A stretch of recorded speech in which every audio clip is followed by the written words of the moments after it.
Ladies and gentlemen, welcome to episode 45 of Concerts at Home. My name is Adrian Spence. I'm the artistic director for Camerata Pacifica. And this Sunday, when we're streaming this, normally I'm in the little chat function on Facebook and YouTube, but I won't be there this Sunday because I'm skydiving again. I'm taking this Sunday off to skydive. But this is a super and unusual program we've got for you this week, and I'm going to introduce to you once again my friend David Bruce. Hi, David. Thank you for being here. Thanks for having me. David keeps cropping up in our Concert at Home broadcast because we all love his music so much, and he's good fun to talk to as well. Although it's been a long time since we shared a Guinness. David, too long. That needs to happen again. But anyway, so this is the David Bruce show today. For those of you who don't know David is a composer of steampunk, which is one of our most watched videos on YouTube.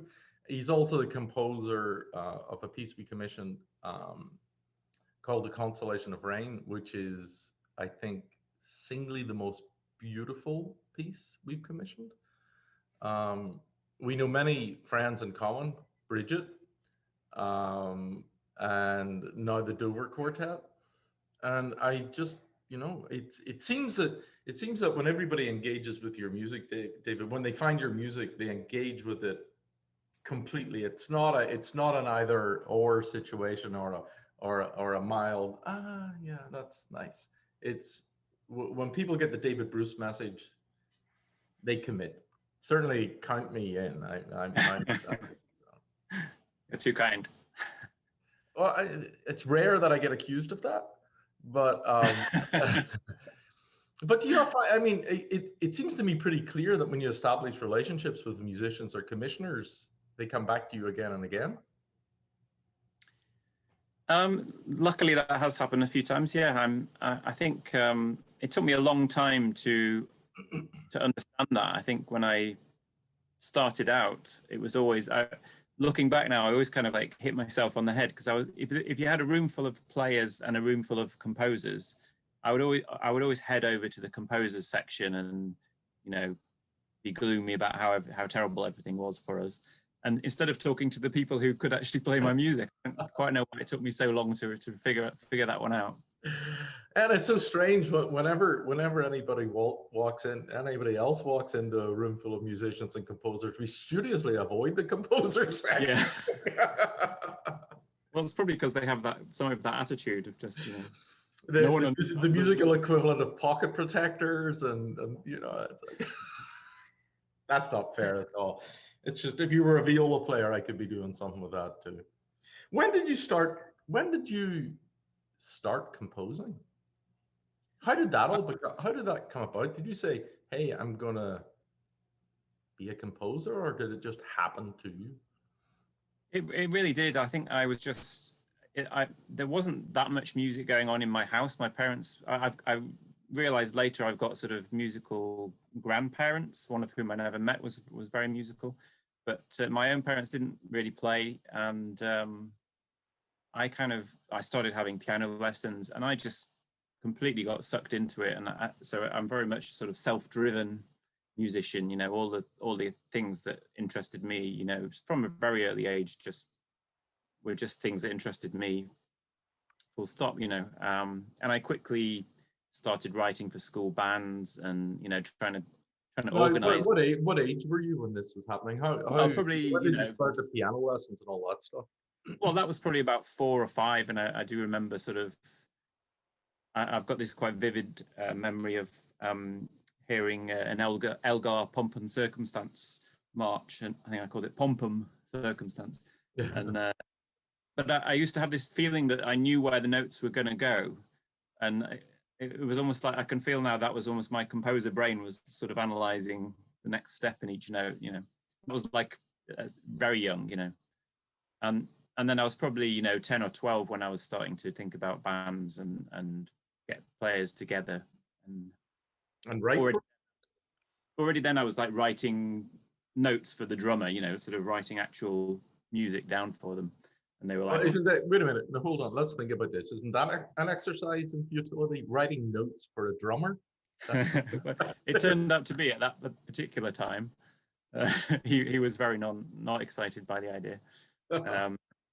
And so then I started moving into the sort of, we had like a brass band and a bit of an orchestra at school. So I started, writing my own pieces for them.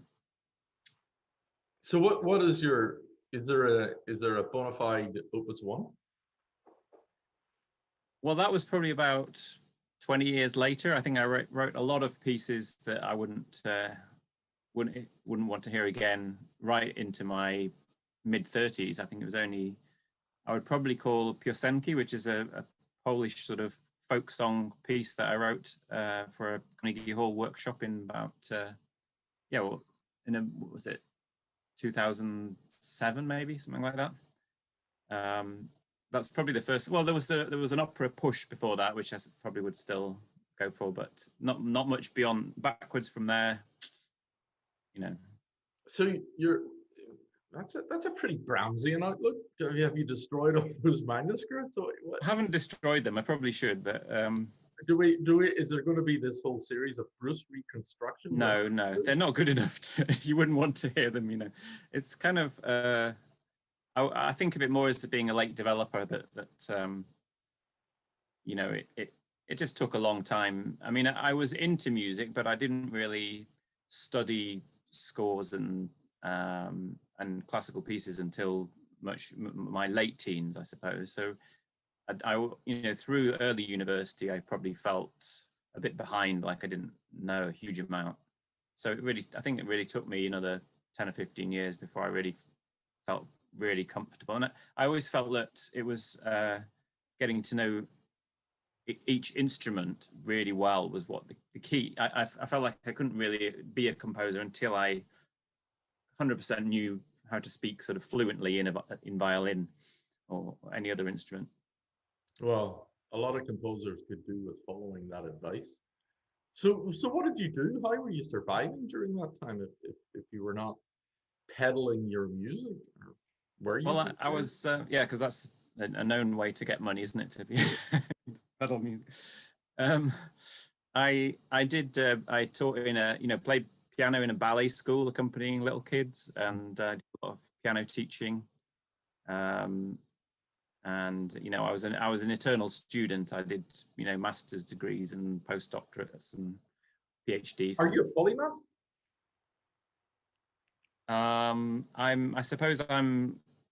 I have quite a lot of computer skills, so you could say that.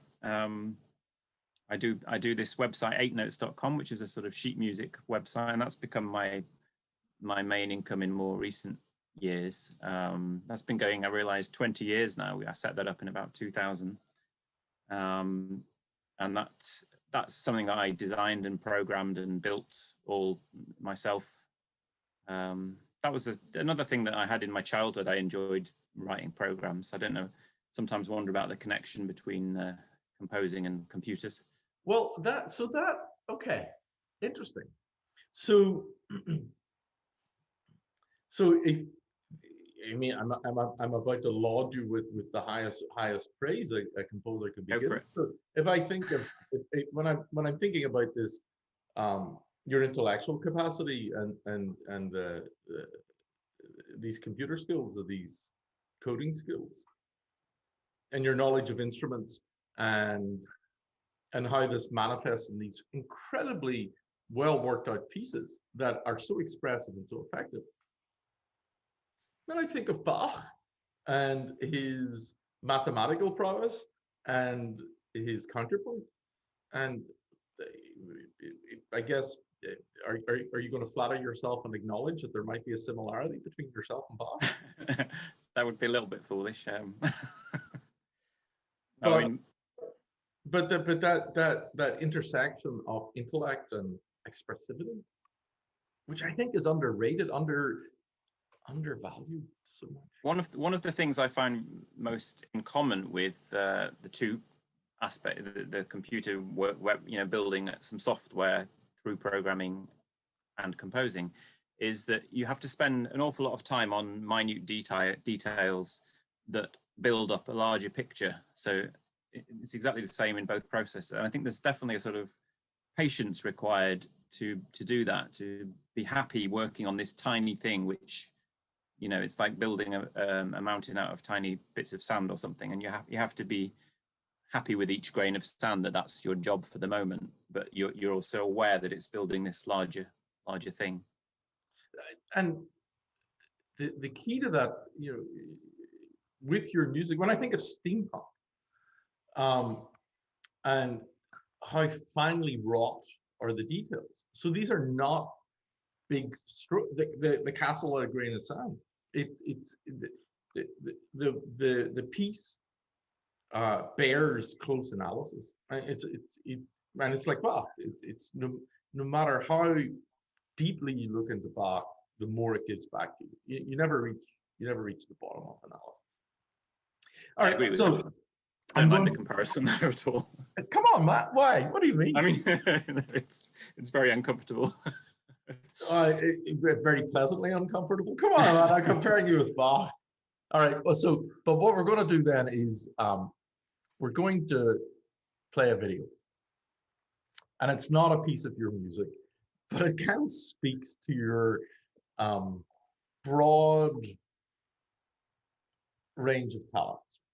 And you've got these series of videos up on YouTube, and you must check this out. So if you go to YouTube and Google David Bruce composer, you'll end up at his channel, and just, I was going to say, get a bottle of wine, get a few bottles of wine, and just sit back. It's all of my musical friends love this. So you've got this series of hilarious videos where you take musical topics and offer analysis, and they're so entertaining, but so full of amazing information. When did this start? Tell us this story, David, because they're fabulous. Thank you again. Stop being so nice. It doesn't suit you.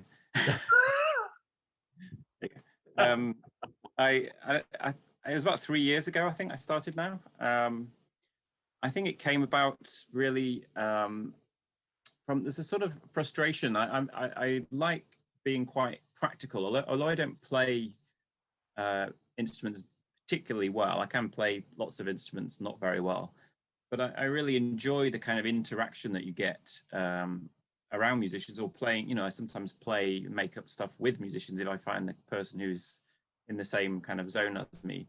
And I often felt that with even as successes that I was having as a composer, there was often like a period of months where you would not really have much interaction and much feedback. You know, you'd have a premiere and you'd have, you know, a couple of people who would say it was nice, and then you'd disappear back to your room again.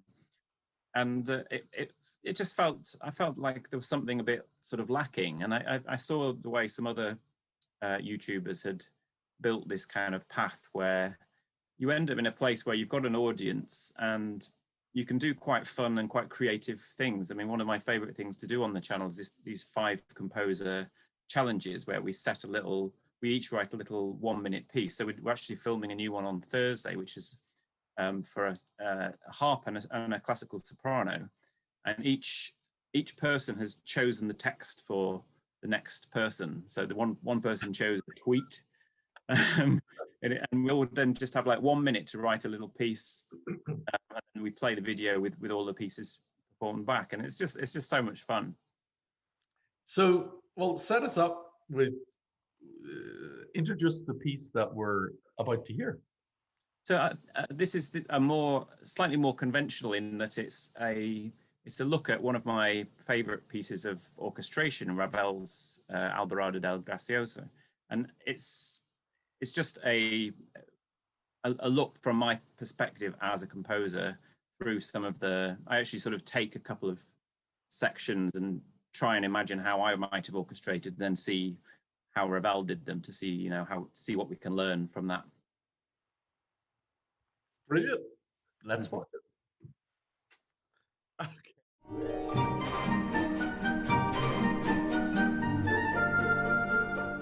Writing a piece for orchestra is one of the most challenging things a composer gets to do. You're faced with 70 odd instruments, 20 different kinds of instrument, each with their own challenges, features, things that make them shine, things that make them sound better or worse. And then there are all the ways you can mix and blend those instruments into different combinations.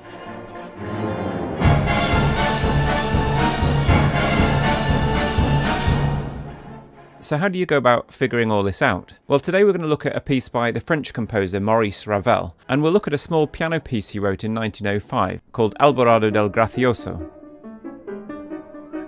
What's useful about this piece is that about 15 years after he wrote it, Ravel orchestrated it.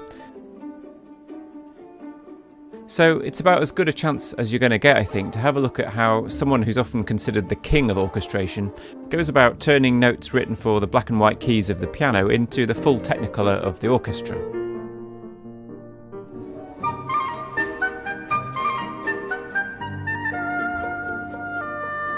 So we'll look at the piano piece and firstly try to imagine how we would do it ourselves, what the logical choices would be. And then we'll overlay on that foundation the little splashes of magic that Ravel adds, those tricks that make all the difference. And I hope even if you have no plans yourself to orchestrate anything, you'll still find this an interesting look behind the scenes at how something like this is put together.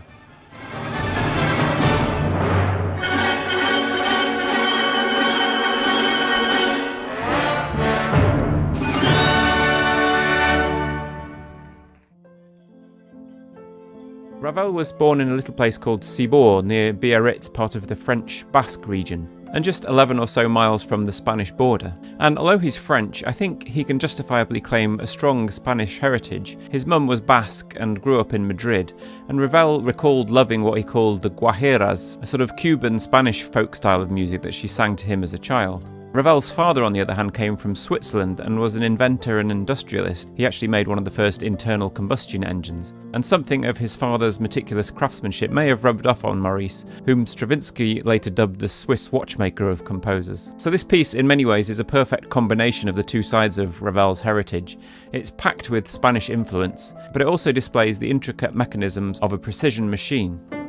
The opening very much captures the Spanish flavour. The rhythm is a typically Spanish mixture of 6/8 and 3/4. In fact, it's a key feature of the guajira that Ravel talked about. If you listen to the tune in the lower hand, you get a strong sense of 3/4. 1, 2, 3, 1, 2, 3. And then you get these contrasting accents picking out the 6/8 time. 1 and 2 under, 1 and 2 under.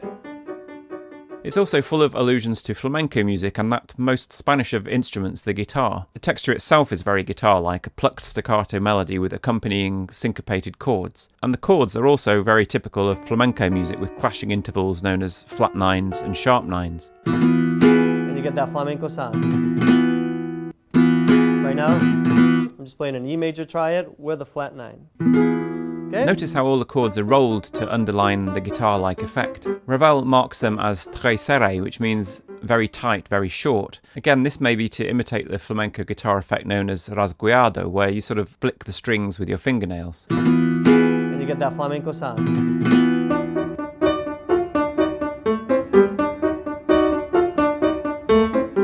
So this is all giving us a flavour and a pointer as to the direction we should take the orchestration in. It makes sense to start with some kind of pizzicato strings to really emulate that plucked guitar effect. Personally, I always like the pizzicato on the A string of the cello. It's quite a focused and punchy sound, so I might have put the main melody line there. But we've also got two harps in our orchestra, so we can double some of the lines on the harp, and it will give the pizzicato some extra ring, some extra resonance, and also a very nice tone to the melody. We're not really used to harps playing the melody line that often.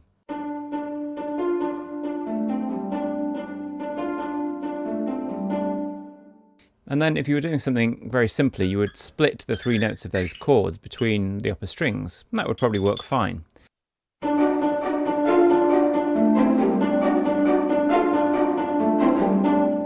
But we've not yet managed to capture more of that guitar-like strum, and this is where Ravel's orchestration really comes into its own. Look at this chord, for example, on the second violins. It's just three different Ds. You've got the open D string, which always has a sort of extra ringing quality. Then you've got a D stopped on the G string and a higher D on the A string. It all sits very comfortably to play. But what it means is you can play all of these Ds at once by strumming across the strings, and it really produces more of that guitar-y effect, especially when the whole section of strings plays it. So when I look back at the Ravel orchestration, it was also fascinating to see that he didn't actually use the cello for his main melody. He put it on the violin and half of the violas, still doubled on the harp. And this, by comparison, gives the whole thing a lighter texture. I think mine might have been quite heavy, whereas there's a sort of soft precision charm to it being in the upper strings. And one other tiny little detail to mention at the end of this section is the high bassoon doing that embellished run at the end. It just adds a sort of sweet comical touch.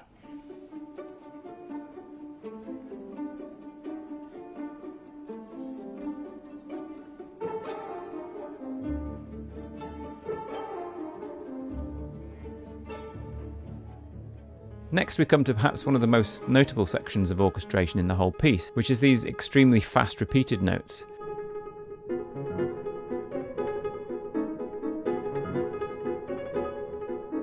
And on the piano, these still cause a fair amount of trepidation amongst performers. Ravel himself apparently used a piano which had a much lighter touch than more modern pianos, so this kind of figuration is harder to play today than it was for Ravel.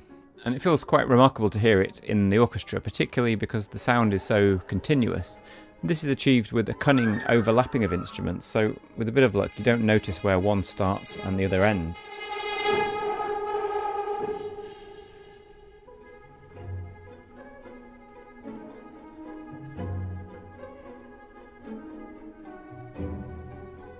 It's obviously an effect that was designed to create a bit of a wow factor, to create something so fragile that it only really holds together through the sheer technical brilliance of the players. One of the big challenges of creating an interesting orchestration is to tread that fine line and find that exact moment just before the possible becomes the impossible, the playable becomes unplayable. In many cases you might find yourself writing something that's never even been tried before, and you should expect some of the less adventurous minded players to give you a lot of grief and maybe even tell you you're incompetent, you don't know what you're doing. Now this repeated note effect is pretty challenging on most instruments, but I think it's particularly challenging on the harp, which Ravel also adds here very subtly in the background.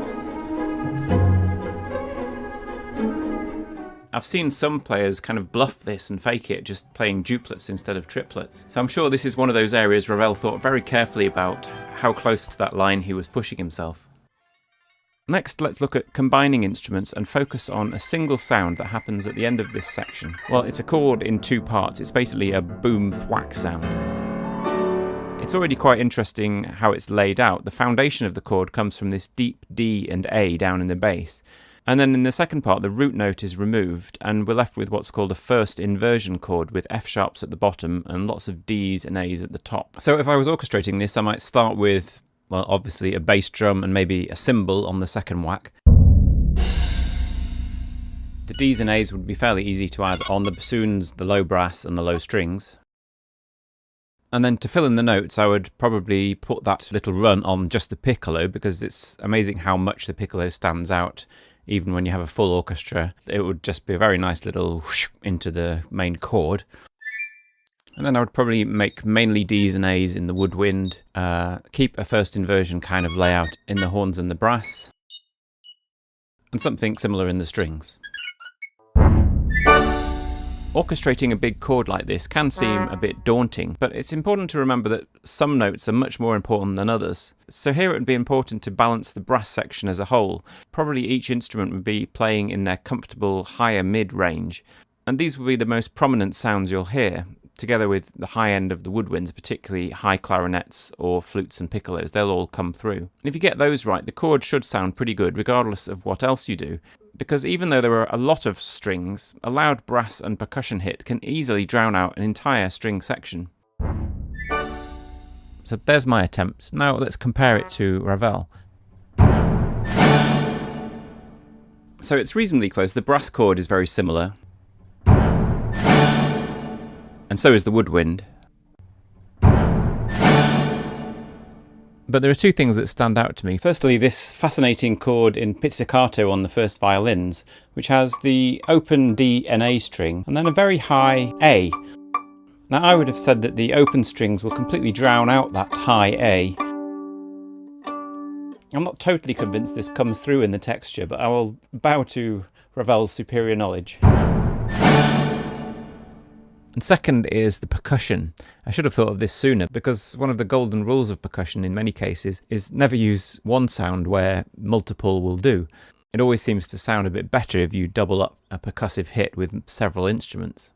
So where I just used a bass drum, Ravel added a timpani, a kind of double whack, and where I just used a cymbal, Ravel adds a triangle, a tambourine, castanets of course to give it that sort of Spanish flavour, a military drum with a little roll beforehand, and another timpani strike. So you end up with all these instruments all doing this one hit. To bring out the oldest cliche in the music book, it's comparable to cooking. You want a multi-layered, complex taste that gives you nuance to your palate. You don't just want one sound, one cymbal. You put them all together and the overall result is much more richer and more interesting.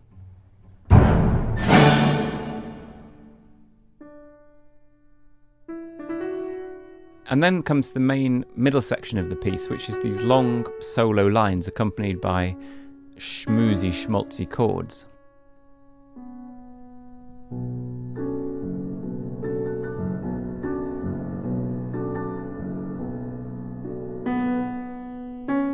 For the solo line, I think Ravel was thinking of this kind of Spanish vocal singing known as the cante hondo, the deep song.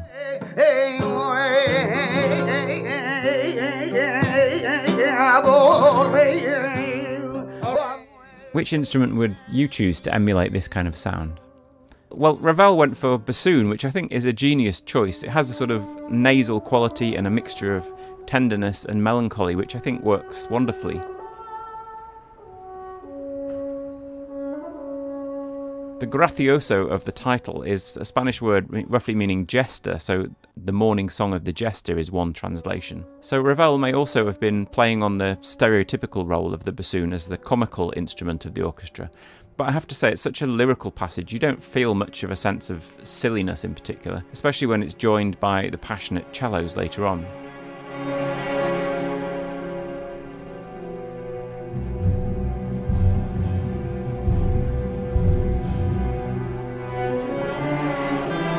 So these lyrical melody lines are interrupted with those schmoozy chords. We'll look at this first one here. It's basically a B minor 9, so B, D, F sharp, A, and C sharp. But it's arranged in this quite jazzy spacing with the 9th at the bottom. And particularly when you add this gentle bass line, it has almost a bossa nova kind of feel, even though that's a style that wasn't invented for another 40 years or so.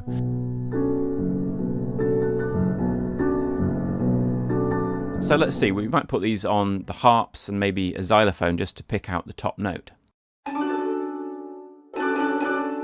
And yes, Ravel does this as well, although he also continues the doubling of percussion, adding the military drum and a pinging crotale just to kick each chord off. But Ravel wanted to go a stage further by adding some of the sustained sound that you get from the piano pedal. And he achieves this with a huge divisi of the orchestral string parts. If you look at older scores by composers like Beethoven or Mozart, you tend to get one part for all of the first violins, and another part for the second violins, and one for each of the viola, cello and basses. Occasionally you might split a part into two, which is what divisi usually refers to. But Ravel goes much further. The strings are actually subdivided so that the first violins are separated into 6 different lines, and so are the seconds, the violas into 5, the cellos into 4, and the basses into 3. He separates out all of the 8 notes of that upper chord, and half of the strings play that as a pizzicato, adding yet another layer of flavour to the percussive part of the sound, and half play it as a bowed, sustained background sound. And almost all of these held notes are string harmonics, and where possible they're natural harmonics, which is a note that you can play by just lightly touching the string at certain points to make a higher pitch. What's interesting about these is that you can't really play vibrato on them because the harmonic only sounds at that particular point. So if you wobble your finger to make the vibrato, the harmonic will just disappear. So it's a good way of producing this kind of ice-cool, sustained sound, which, when warmed by those plucked and percussive sounds, is a great combination.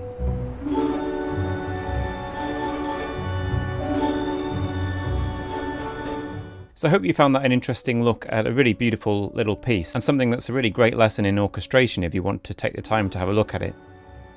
If you'd like to support the channel, do please consider joining my patrons over at Patreon.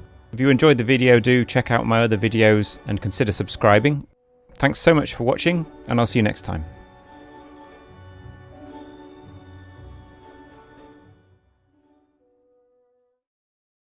Okay, so it's just... So those must be fun to make. Surely you must be chuckling at, you must put a joke in or a graphic and go, oh, this is going to get a laugh, right? I do try that a bit. Yeah, I mean it's a mixture. I mean it's a lot of work, as you can imagine, but it is fun trying to be silly, you know. And I've got a couple of friends now who are also in the same business, and we send each other our little Easter eggs or our little attempts to make a joke. And you know, they don't always work. That's the sad thing. Sometimes they can be quite. I run it past my daughter as well to see what the cringe level is. That, you know, she tells yeah, me. the teenagers are useful as a little market test. It's like, what about this? And say, okay, we're not. Yeah, no, Dad, don't do that. Don't do that. How many subscribers do you have in your channel? I know the answer to this. That's why I'm asking. Oh, I don't check very often, you know, but.